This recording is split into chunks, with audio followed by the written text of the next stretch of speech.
Ahli Muhammad ikut catat dan sini yang terakhir sekali berucap sebelum pukul 1 ya, Yang Muhammad Datuk Ar-Rahman Bakar. Adakah Datuk sudah habis? Dah habis Datuk? Baik. Seterusnya saya ingin mengingatkan semua ahli Yang Muhammad, siapa yang berminat nak berucap dalam, tolong sampaikan nota kepada saya. Setakat ni saya ada 2 sekarang dalam catatan, Yang Muhammad Puan Hajah Mumtaz dan juga Yang Muhammad Datuk Rahim bin Abdul Rahman. So kalau ada sesiapa yang Yang Muhammad ingin berucap, sila kemukakan nota itu. Datuk Majul. So lain ada siapa-siapa lagi nak berucap? Baik ya, kita ambil giliran, kita pergi kepada Yang Muhammad Datuk Yang Hajah Mumtaz dulu. Silakan Yang Muhammad. Bismillahirrahmanirrahim. Terima kasih Tan Sri Yang Di-Pertua kerana membenarkan saya untuk membahaskan rang Undang-Undang Perbadanan Pembangunan Kampung Baru 2011. Bila kita bercakap soal rang undang-undang, kita sebenarnya kena bersyukur kerana kita telah dipilih oleh Allah Taala untuk menjadi yang berhormat yang akan bercakap mewakili suara rakyat. Bercakap tentang soal kampung baru, kita bercakap tentang pembangunan satu kelompok manusia yang berada di bandar Kuala Lumpur yang namanya kampung baru. Apa saja hasrat mereka seharusnya didengar, diperbincangkan kerana kita difahamkan bahawa keseluruhan tanah yang ada di kampung baru adalah milik individu. Walau bagaimanapun, untuk kita mulakan perbahasan pada pagi ini, saya setuju dengan apa yang telah pun disebutkan oleh Yang Berhormat Senator Abdul Rahman Bakar tadi berkenaan dengan bila sebut tentang pembangunan, kita mahu pembangunan yang seimbang, iaitu pembangunan berkenaan dengan Islam, pembangunan yang sama dengan pembangunan insan. Jadi saya rujuk kepada pasal 14 di bawah fungsi perbadanan, di mana di bawah pasal 14 disebutkan tentang beberapa pembangunan A sampai F, dan saya cukup kecewa bila lihat dalam pembangunan untuk spesifik dan unik kepada kampung baru ini langsung tidak dimasukkan tentang sama ada kemudahan keagamaan ataupun aktiviti keagamaan yang saya rasakan merupakan satu mercu tanda yang perlu kita pertahankan, kerana sebut di Malaysia ni, kalau sebut Melayu, orang akan faham bahawa majoriti Melayu itu adalah orang Islam. Jadi saya mahu perkara ini diambil perhatian oleh Kementerian Terbabit. Bila kita sebut soal kampung baru, kita tak boleh bercakap soal komersial, tak boleh bercakap soal pembangunan sahaja tanpa kita sebut secara direct berkenaan dengan pembangunan berkaitan dengan keagamaan, khususnya untuk kita mengekalkan kampung baru sebagai sebuah kampung yang dihuni oleh orang Melayu yang beragama Islam. Dan saya mengucapkan alhamdulillah dan syukur ya kepada pemimpin yang dahulu, Sultan Selangor, yang telah pun dalam sejarah mengatakan bahawa meminta kepada kerajaan British menggubal satu enactment yang namanya Malay Agricultural Settlement Act, yang telah pun diluluskan, yang telah pun digunapakai untuk menjamin hak orang Melayu di kampung baru. Kita perlu lihat, perlu teliti kembali apakah hikmah kenapa Allah SWT mentakdirkan bahawa untuk pemberian tanah kepada sekelompok orang Melayu di tengah-tengah bandar Kuala Lumpur, mereka ini dilindungi oleh satu akta yang begitu istimewa, satu enactment yang begitu istimewa. Artinya Allah Ta'ala ingin memastikan bahawa kedudukan ini, khazanah ini dikekalkan pada situ dengan komposisi yang begitu. Kalaulah tidak ada akta sebagai enactment sebagaimana MAS ini, saya percaya bahawa kampung baru ini sudah lama hilang daripada pandangan kita di Kuala Lumpur. Kita lihat perkara ini sama juga seperti hari ini kita melihat bagaimana Allah Ta'ala mentakdirkan Makkah itu berada di tengah-tengah, dan Makkah itu menjadi satu khazanah kepada seluruh orang Islam, menunjukkan kepada kita bahawa ini perlu disimpan, perlu dijaga, perlu diteliti, dan ini lebih istimewa nak banding dengan tempat-tempat lain. Jadi saya nak tanya kepada pihak kerajaan, bila mana dibentangkan akta untuk meluluskan pembangunan kampung baru ini, apakah bentuk model yang telah berjaya dibangunkan di tempat lain yang bercirikan Melayu sehingga kita terpaksa berjumpa berkali-kali walaupun ramai di kalangan penduduk yang enggan untuk menyerahkan tanah ini kepada pihak kerajaan untuk dibangunkan sebagai model yang boleh meyakinkan kepada rakyat bahawa ini adalah model kampung baru Melayu ataupun model pembangunan Melayu yang berjaya, yang tak memerlukan permintaan ataupun penyerah milikan oleh rakyat kepada kerajaan. Setakat ini kita lihat mana-mana bandar besar ataupun bandar-bandar yang terkemuka dalam Malaysia, tidak ada lagi bandar yang boleh kita tengok, kita faham ini adalah bandar khusus untuk orang Melayu yang mengekalkan ciri-ciri Melayu. Kita lihat jawapan yang diberikan oleh pihak menteri dalam Dewan Negara pada tahun lepas, pada tahun 2009, 2 tahun lepas, bila ditanya apakah bentuk pembangunan yang akan dibuat di Kampung Baru, beliau mengatakan bahawa untuk tapak pasar minggu akan dibangunkan kondominium, akan dibangunkan rumah yang ada apartment service yang mempunyai ciri-ciri Melayu. Jadi dari sini kita lihat bahawa tidak ada satu jawapan yang konkret yang diberikan bagaimana bentuk pembangunan itu akan di tapak pasar minggu itu, sedangkan saya difahamkan bahawa mantan Perdana Menteri Tun Abdullah telah pun meluluskan dan telah pun buat pecah tanah untuk puncak warisan yang berada di Kampung Baru yang berada di bawah kuasa kerajaan. Sampai hari ini walaupun pecah tanah telah dibuat, langsung tidak ada bangunan tersebut dibangunkan. Jadi ini merupakan satu penyebab kenapa hilangnya kepercayaan rakyat untuk menyerahkan perkara ini kepada pihak kerajaan, kerana yang telah pun ada dalam milikan mereka pun sampai hari ini dah bertukar Perdana Menteri pun masih belum ada pembaharuan yang dibuat. Itu yang pertama. Yang kedua berkenaan dengan isu yang disebutkan tadi berkenaan dengan isu harga tanah. Kita difahamkan bahawa pada tahun 1990-an bila mana pengambilan tanah dibuat untuk aklih, untuk pembangunan, nilai tanah milik individu telah pun dibayar oleh kerajaan dalam rangka nilaian antara 500 hingga 1000 untuk satu kaki persegi. Itu tahun 1990. Dan sekarang ini tahun 2011, kenapakah masih lagi wujud perkataan 269 atau 279? Saya minta pihak kerajaan, kalau betul nak bantu rakyat di Kampung Baru, sepatutnya pihak kerajaan memprogramkan untuk Kampung Baru ini. Kita tahu hari ini nilaian yang diberikan kepada Kampung Baru adalah rendah, kerana tanah di Kampung Baru yang belum diserahkan lagi ini berada di bawah status sebagai tanah pertanian. Kenapa tidak boleh kerajaan terus minta penduduk semua tukar tanah, tukar syarat kepada syarat pembangunan, kemudian baru dinilai semula? Kerana kita percaya setelah tanah ini diserahkan kepada pihak kerajaan, kerajaan akan terus buat permohonan untuk tukar status tanah daripada tanah pertanian kepada tanah pembangunan, dan ini akan menyebabkan kenaikan beratus kali ganda harga daripada nilaian dan ini. Kalau kita betul nak bantu rakyat, kerana mereka mungkin akan hilang terus hak kepada tanah ini, sedangkan ini adalah milik warisan Melayu 111 tahun.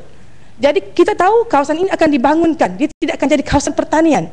Tidak bolehkah kerajaan secara berkelompok meluluskan atau mewajibkan semua penduduk di kawasan tersebut menjadikan tanah itu tanah dalam industri ataupun tanah pembangunan, kemudian baru dinilai oleh penilai yang berdaftar. Jadi kalau kita nilai sekarang dalam keadaan sebagai tanah pertanian, nilainya tentu rendah. Tetapi kalau kita tukar syarat kepada tanah pembangunan ataupun tanah industri, harganya akan naik, dan ini akan menyenangkan hati penduduk, dan saya rasa pihak kerajaan tidak ada masalah, kerana yang dibantu juga orang Melayu, orang Islam, rakyat kita. Apa masalah? Jadi adalah tidak adil untuk kita berikan kepada perbadanan, kepada mana-mana GLC, setelah kita serahkan kepada mereka, mereka tukar syarat juga, sebab tidak boleh buat bangunan tanpa tukar syarat. Jadi tidak boleh buat pembangunan ataupun penerasan tanpa tukar syarat. So, dalam konteks ini, saya pohon kalau kerajaan benar-benar ikhlas minta ditukarkan terus tanah tersyarat daripada tanah pertanian terus kepada tanah industri atau tanah pembangunan, bagi memastikan nilaian tanah ini dapat dinaikkan secara serta-merta dan nilaian yang diberikan adalah setimpal dengan harga pada hari ini, bukan dinilai dengan keadaan sekarang sebagai tanah status tanah pertanian. Betul. Khususnya berkaitan dengan kita Kampung Baru ini, kita lihat bila mana Kampung Baru ini dibuat, Sultan minta supaya diwujudkan Malay Agricultural Settlement 1950 yang hari ini masih berkuat kuasa. Dalam cadangan dahulu disebut tentang supaya dilupuskan ataupun dihapuskan MAS ini, tapi dalam konteks hari ini dikuatkuasakan kembali. Jadi oleh kerana MAS ini masih berkuat kuasa, dan hari ini kita pula nak luluskan satu lagi undang-undang yang namanya Perbadanan Pembangunan Kampung Baru. So dalam konteks ini, bila berlaku sebarang pertikaian, kecelaruan, undang-undang mana yang kita akan perlu rujuk? Sama ada orang yang akan menduduki perbadanan atau ahli lembaga pengarah dalam MAS, kerana mereka dua-dua ditubuhkan dan mempunyai satu asas undang-undang untuk mereka bertindak. Jadi saya mohon pihak kerajaan memberikan penjelasan di manakah kekuatan, di manakah siapakah yang lebih berhak. So mungkin kalau dari segi undang-undang kita lihat memanglah kalau Akta Parlimen dengan enactment parlimen lebih didahulukan. Cuma dalam konteks ini kerana di sana ada satu keunikan. Ini adalah kampung baru, ini bukan tanah lain, ini bukan tanah biasa. Dan ini berada di kawasan segitiga emas dalam kawasan Kuala Lumpur. Tanah kampung baru ini diwujudkan melalui enactment Kerajaan Negeri Selangor, dan saya mohon pihak kerajaan hari ini mendedahkan kepada kita dokumen penyerahan hak milik Kerajaan Negeri Selangor kepada wilayah persekutuan, kerana kita percaya untuk kes Sepang, untuk kes wilayah pembangunan Iskandar, memang ada surat perjanjian khas daripada kerajaan negeri menyerahkan tanah ataupun hak milik kepada kerajaan persekutuan untuk dibangunkan. Tetapi untuk penyerahan kepada Kuala Lumpur oleh Kerajaan Negeri Selangor, penyerahan itu dipercayai dibuat hanya untuk pentadbiran, bukan alienation, bukan penyerahan hak milik tanah. Justru itu hak milik tanah ini masih berada di bawah hak milik Kerajaan Selangor, dan sekiranya dalam konteks hari ini dibuat sebarang pengambilan tanah, ini masih berada di bawah kuasa Kerajaan Negeri Selangor. Kerana kita lihat ada 2-3 bukti. Yang pertama, dalam parlimen juga pihak kerajaan memberitahu bahawa Sultan Selangor telah dan masih dirujuk untuk mereka kemukakan pembentangan Perbadanan Pembangunan Kampung Baru. Sekiranya ini tidak ada kaitan dengan Kerajaan Negeri Selangor, untuk apa? Kerana apa? Perkara ini masih dirujuk dan diberikan satu keistimewaan sebegitu rupa untuk bagi dia mengemukakan apa-apa perkenaan atau yang beliau inginkan untuk pembangunan kampung baru.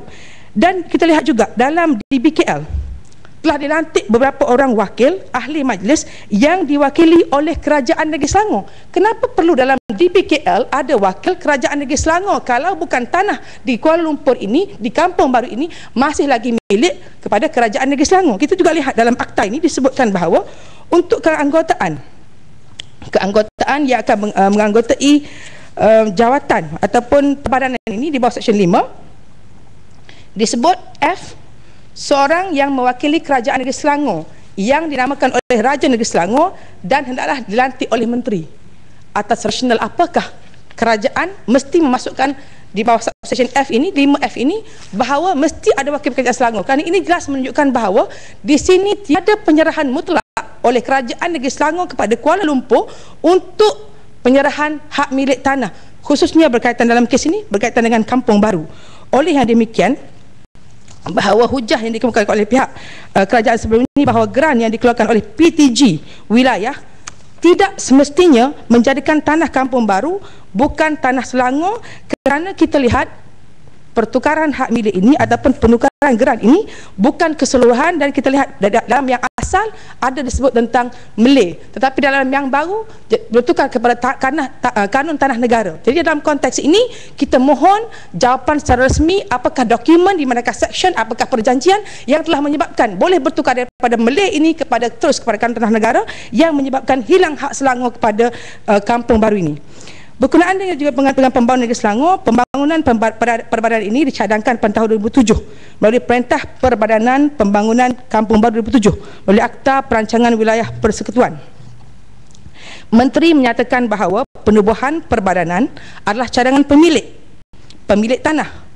Saya mohon untuk pihak kerajaan nyatakan siapakah pemilik tanah ini, kerana kita difahamkan untuk tanah di kampung baru pemiliknya ada lebih kurang 4,000 orang, dan tadi Menteri dengan jelas mengatakan bahawa tanah yang perkara ini telah dibincangkan dan dipersetujui oleh lebih 1,000 daripada pemilik tanah. Sebab tanah ini dah berkurun, tanah ini dah ada ramai pewaris-pewarisnya. Satu tanah kemungkinan ada 20 pemilik. Jadi dalam konteks ini berkaitan dengan tanah tidak boleh dipandang mudah. Titlenya semua orang mesti dirujuk. Kalau disebut referendum rakyat itu dalam akhbar menyatakan bahawa 30% sudah setuju. 30% bukan artinya 100%, kerana ini hak milik. Ini hak milik berkenaan dengan harta tetap. Harta yang dipanggil harta tetap ini harta tanah, harta yang lekat, bukan harta yang movable. So dalam konteks ini kita nak tahu siapa yang meminta perkara ini, berapa orang yang minta, pemilik individu atau NGO atau siapa. Bila cadangan ini diberikan, kita minta satu bukti yang kukuh. Dan kita difahamkan bahawa pada 5/5/2010 Jemaah Menteri meluluskan cadangan penubuhan perbadanan. Dan kita lihat juga dibuat satu perbincangan di Melaka melibatkan NGO dan pihak-pihak yang berkepentingan. Dan dalam konteks ini bila disebut bahawa keahlian untuk perbadanan akan dipilih juga wakil daripada NGO. Saya nak minta kerajaan nyatakan siapakah NGO, bagaimanakah yang bentuk NGO, kenapa perkataan MAS ataupun lembaga MAS itu tidak dimasukkan. Kerana bila disebut NGO, NGO mungkin 5 orang, NGO mungkin 20 orang, NGO mungkin baru tubuh semalam, NGO mungkin dah ditubuhkan 20 tahun. Atas kriteria apakah perkataan ini ditulis, ataupun apakah maksud perkataan ini ditulis, supaya kita dapat terangkan, supaya kita dapat yakinkan bahawa bila NGO ini dipanggil, ini adalah pihak yang berkepentingan, pihak yang dilantik, pihak menjadi wakil. Dan kita juga lihat dalam quorum Dewan Jadual 2 menyebut bahawa quorum untuk keahlian untuk menjadi anggota perbadanan, keahliannya adalah quorumnya adalah separuh daripada ahli yang dilantik. Saya minta tanya pada pekerjaan dalam konteks ini, siapakah quorum wajib? Yang tidak boleh, tidak mesti ada. Bagaimanakah cara mereka akan dipanggil? Bagaimanakah notis yang akan diberikan? Kerana mungkin dalam kes lain tak perlu kita nyatakan dalam akta, cukup dengan peraturan. Tetapi dalam kes Kampung Baru, kerana ini melibatkan kawasan segitiga emas, melibatkan kepentingan yang terjejas, yang mungkin melambangkan keseluruhan kepentingan orang Melayu seluruh negara, kita lihat hari ini, kita mohon quorum wajib mesti ada. Jadi kalau quorum sebagai contohnya, kalau disebut quorum A sampai H, tiba-tiba yang datang A sampai H, yang tak datang ialah G. 5 orang yang dinamakan di kalangan tuan punya tanah dan pewaris tanah di Kampung Baru yang dilantik oleh menteri. Kalau 5 orang tak datang, terus berjalan juga. Sebab apa? Lebih daripada quorum. Jadi adakah ini adil membincangkan tentang hak mereka dan mereka tidak wajib hadir? So dalam konteks ini saya pohon agar dibuat satu quorum wajib supaya kita memastikan hak ini diperbincangkan, diluluskan, diredai oleh tuan tanah. So ini bukan bercakap soal hak kita. Kalau tanah, bayangkan kalau ini tanah kita, tiba-tiba orang datang nak tadbir, tanpa kita hadir mesyuarat pun mereka boleh laksanakan. Apa hak kita sebagai tuan tanah? Tak ada hak kita sebagai tuan tanah. Dan ini perkara ini orang Kampung Baru tak boleh masuk dalam dewan.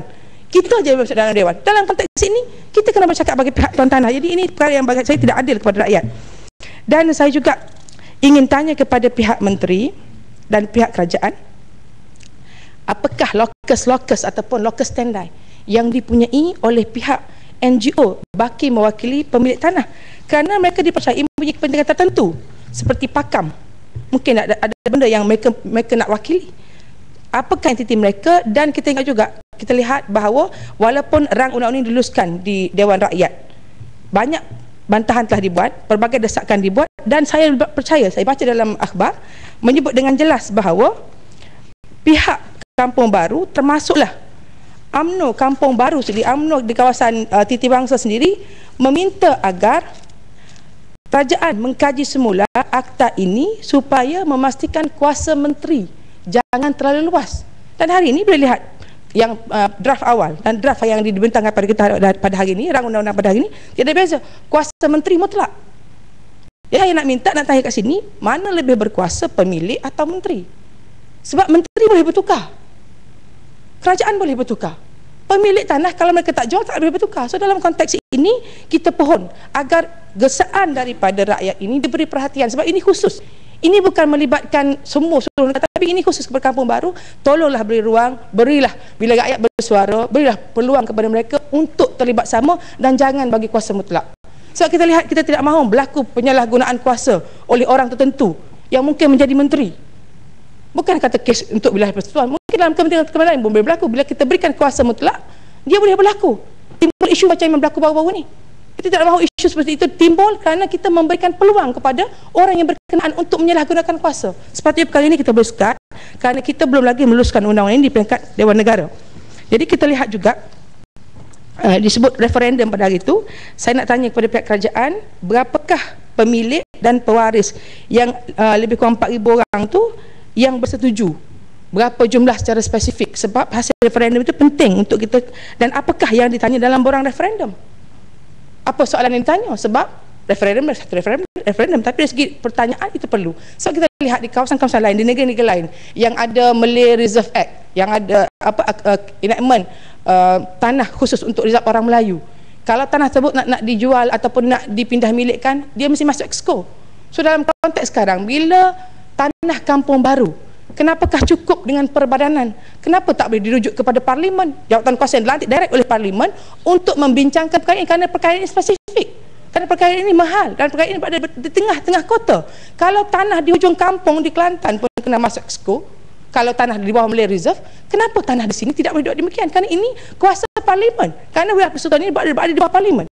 Kuasa ini kuasa penting, dan saya minta juga bila Sultan Selangor sebut bahawa dia minta dikekalkan masjid dengan kelab Sultan Selangor. Jadi dalam konteks ini tidak ada pun sebarang yang disebut dalam akta ini berkenaan dengan preservation ini. Dan kita juga difahamkan bahawa ini Perdana Menteri terhadir ke Kampung Baru dan berjanji untuk buat pembangunan ataupun pembaikian kepada Masjid Kampung Baru 20 juta. Sedangkan peruntukan yang diminta untuk Kementerian Wilayah Persekutuan juga berjumlah 20 juta. Dan kita juga difahamkan setelah diluluskan di Dewan Rakyat baru ini, pihak berkenaan telah pun mewujudkan jawatan kuasa interim yang telah diperuntukkan 15 juta dan 9 juta telah pun dibelanjakan. Saya nak tanya, dari mana dana 15 juta ini diambil? 9 juta yang dah dihabiskan tu untuk apa dan siapa jawatan kuasa interim ini dibuat? Kenapa jawatan kuasa ini interim ini ditubuhkan sebelum lagi diluluskan oleh Dewan Negara? Apa fungsi kita Dewan Negara kalau dah diluluskan Dewan Rakyat, tanpa belum Dewan Negara, tiba-tiba dah ada jawatan interim? Di mana maruah kita? Kita di bawah Dewan. Kalau mak dah lulus, ayah belum lulus, tak boleh dah buat dalam rumah tangga. Sepatutnya kena tunggu dulu. Sabarlah. Sebab kita tahu dalam konteks ini, kami daripada Pakatan Rakyat hanya 8 orang. Buat macam mana pun kita takkan boleh membatalkan dalam ini kalau nak diluluskan oleh pihak yang ada majoriti. Tetapi sekurang-kurangnya hormatlah Dewan. Tunggu seminggu. Kenapa tak boleh tunggu sampai ketubuhkan tergesa-gesa, dah habiskan 9 juta, nak tahu siapa yang jadi jawatan kuasa interim ini, apa pekerjaan telah dibuat, bagaimana sebenarnya itu dibelanjakan, dan kalau disebut 15 juta itu, apa benda yang dibuat dengan 15 juta itu. Perkara ini penting untuk diketahui oleh pihak yang terlibat dengan Kampung Baru. Begitu juga dengan disebut tentang tadi nak bina masjid, nak baiki masjid. Kampung Baru itu ada satu masjid. Jadi kalau dibuang ataupun dibuat semula, masjid sementaranya kat mana, sekarang ini nak baiki ke ataupun nak buat baru, kita nak tahu. So ini bila diisytiharkan oleh Perdana Menteri, tidak akan belum ada lagi, kita minta pihak yang berkenaan supaya beritahu. Dan kalau bolehlah kita nak tengok jugalah model-model yang tempat-tempat ini ditubuhkan. Dan kalaulah juga disebut bahawa baru ni dalam Menteri beritahu bahawa kalau nak bangunkan Kampung Baru ini, dia akan buat mengikut ciri-ciri Melayu. Adakah ini dengan secara spesifiknya, saya minta jawapan dalam Dewan Negara hari ini, akan mengikut plan Bandaraya Kuala Lumpur 2020 atau bagaimana? Ataupun kita ada plan baru yang akan diperkenalkan kepada rakyat? Kita percaya bahawa sekarang ini, kalau kita nak kira dari segi emosi, kalau nak dari segi logik, tidak ada orang Melayu yang akan menolak pembangunan. Memang ada 5 minit lagi ya. Tidak ada orang yang akan menolak pembangunan. Tetapi pembangunan dalam bentuk macam mana? Kenapa kita tak berikan satu dana kepada orang Melayu yang nak bangunkan sendiri tanah mereka, diberikan peruntukan, mereka bina sendiri. Kita percaya orang Kampung Baru bukan orang yang tak cerdik, orang cerdik. Jadi kalau orang cerdik, kenapa tak boleh satu tabung amanah, mereka boleh bangunkan ikut gaya mereka. Dan kita hanya perlu jadi facilitator sahaja. Tapi dalam konteks ini, bila sebut bahawa perbadanan ini akan jadi facilitator, saya heran juga macam mana facilitator ada kuasa di bawah 15G dengan kelulusan menteri untuk memindahkan atau melupuskan mana-mana aset. Mana ada fasilitator dalam dunia ini yang boleh melupuskan mana-mana aset? Kalau fasilitator, pemudah cara, perunding cara, dia setakat fasilitator. Dia tidak boleh memindahkan atau melupuskan mana-mana aset. So dalam konteks ini kena clear. Kalau perbanan ini sebuah entiti perniagaan, kena beritahu ini adalah entiti komersial, entiti perniagaan, dan ini bukan pemudah cara. Sepatutnya diwujudkan penyelaras, bukan orang yang berhak untuk memindahkan atau melupuskan mana-mana aset di Kampung Baru. Dan saya juga ingin jaminan daripada pihak kerajaan, bila mana dibuang daripada draft pertama dengan draft kedua ini, dibuang perkataan tidak akan digunakan Land Acquisition Act. Apakah jaminan kerajaan tidak akan menggunakan pakai Land Acquisition Act dalam kes Kampung Baru? Sebab perkara ini penting. Kalau nak masuk, nak keluar, saya bimbang kalau mungkin yang didiamkan itu sebenarnya akan jalan juga. Sebab bila jalan, mereka menggunakan bahawa bila law silent, terus boleh pakai yang itu. Dan bila mana disebut juga tentang preservation untuk penempatan ini, kita bila sekarang ini nama dia Kampung Baru. Mungkin kalau sini pendeknya PPKB. Kita tak mahu PPKB jadi PPKB ni maksudnya bukan Kampung Baru, kedai baru, kondo baru yang tidak akan memberikan satu ruang ownership atau pemilikan kepada orang Melayu. Kita mahu disebut dengan jelas kalau ini reserve untuk orang Melayu, pemilikannya untuk orang Melayu, untuk orang Islam, orang yang mungkin berasal dari Kampung Baru atau kawasan di sekitarnya, supaya kita tahu hari ini kita lihat, kalau buat statistik, kita buat tinjauan, kita buat research, seluruh Kuala Lumpur kalau kondominium, kalau apartment service, berapa peratuskah yang mampu dikuasai oleh orang Melayu. Jadi kita mahu perkara ini disebut secara jelas. Tak mahu kita kata kerajaan akan pertimbang, kerajaan akan fikir, sebab perkara ini perlu, sebab kita nak tengok perkara ini betul-betul dijaga oleh pihak kerajaan, kerana ini melibatkan satu-satunya kawasan yang masih tinggal yang mempunyai, yang boleh kita pertahankan sebagai warisan Melayu. Kita tidak mahu kita tinggal hanya tinggal dalam museum. Nature orang Melayu, tabiat orang Melayu, dia suka rumah yang bertanah. So dalam konteks ini, bila kita dah angkat semua di situ, buat bangunan, mana lagi nature yang tinggal? Kalau Amerika boleh pertahankan hak rakyat Indian, kenapa kita kerajaan yang ada hari ini tidak boleh mempertahankan hak warisan orang? Nak tengok bagaimana nature orang Melayu. Saya rasa perkara ini cukup penting untuk kita perbincangkan. Bagaimana kita nak preserve, bagaimana kita nak jadikan ini satu warisan, dan masa yang sama kita bangunkan. Dan hari ini soal kelulusan, walaupun sekaki, walaupun dua kaki, kelulusan persetujuan mesti diberikan oleh semua pihak. Dan saya pohon lagi sekali sebelum saya berundur untuk meminta pihak kerajaan agar memastikan sebelum dinilai, tukar syarat dulu kepada tanah pembangunan, baru ditukar, supaya rakyat yang akan berada di situ, yang akan menyerahkan tanah ini, yang akan diberikan untuk pentadbiran ini, boleh merasai kenikmatan ini dan bukan melihat cara membetul-tuli tanah mereka dipergunakan oleh orang lain setelah mereka dengan secara paksa mungkin menyerahkan tanah ini kepada pihak yang terbabit. Sekian. Terima kasih Muhammad. Seterusnya saya persilakan Dato' Abdul Rahim Abdul Rahman. Terima kasih Tan Sri Yang di-Pertua. Assalamualaikum warahmatullahi taala wabarakatuh.